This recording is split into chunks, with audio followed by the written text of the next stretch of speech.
dankie my lollipop. Lyk vir my, hoe meer kanale 'n mens het, hoe minder kan mens besluit wat jy moet kyk. Maak soos ek en lees liewer 'n boek. OK? Leer vir my een van daai hygroemane wat jy lees.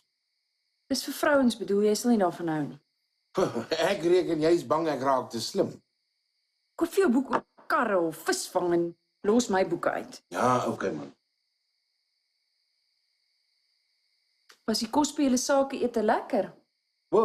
Baie lekker. By watse restaurant was julle? By 'n steakhouse in Sandton. Wat is die plek se naam? Die naam. Ja, wat is die restaurant se naam? Ek kan nie onthou nie, maar is definitief 'n steakhouse in Sandton. Moet my nie verkeerd verstaan nie. Ek is baie bly dat jy nie gedrink het nie, maar hoekom kry ek die gevoel jy steek vir my iets weg? Nee, ek weet nie my lollipop. Seker maar omdat jy van nature nogal agterdogtig kan wees. Vergeet nou daarvan. Die kos was lekker, ek het nie gesuip nie, einde van die storie. Miskien moet jy my na daai restaurant toe vat. Jy sal nie af van hou nie. Hoekom nie? Want dit is 'n bietjie rof. Dit is eintlik gemaak vir vrouens nie.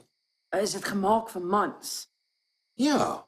Man, wat wil jy kyk op die TV? Ja, kies jy. Ek sal deur die kanale flits en as ons afkom op iemand wat hy lang kan ons dit kyk. Dis mos hoe jy gewoonlik kanale kies. Bota, waar het julle vanmiddag geëet? En as jy weer vir my sê by 'n steakhouse in Sandton, gooi ek jou met hierdie boek. Moses maar gou deur die plek gekies. Ek het niks daarmee te doen gehad nie. Wat is die plek se naam? Jy wil nie weet nie. Ja, ek wil. Nou. The Bum and Booby Bar in Boysons.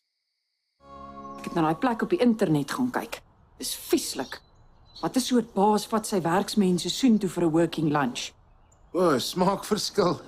Dis kom man. Hoekom het jy nie uitgeloop nie? Want ek wil my job behou. Of het jy jou te veel verkyk aan wat, of liewer wie op die tafels gedans het? Vergeet nou daarvan. 'n Kyk is mos nie sonde nie. Seker nie, maar die gedagtes in jou kop was. Dit was nie my keuse nie. Wat sal jy sê as ek saam met 'n klomp vrouens uitgaan en jy vind uit dat die plek waarby ons geëet het daar jong mans en G-strings op die tafels gedans het? En ek sê vir jou, ek het niks verkeerd gedoen nie, ek het net gekyk. Is dit wat jy wil doen, hè? Kyk.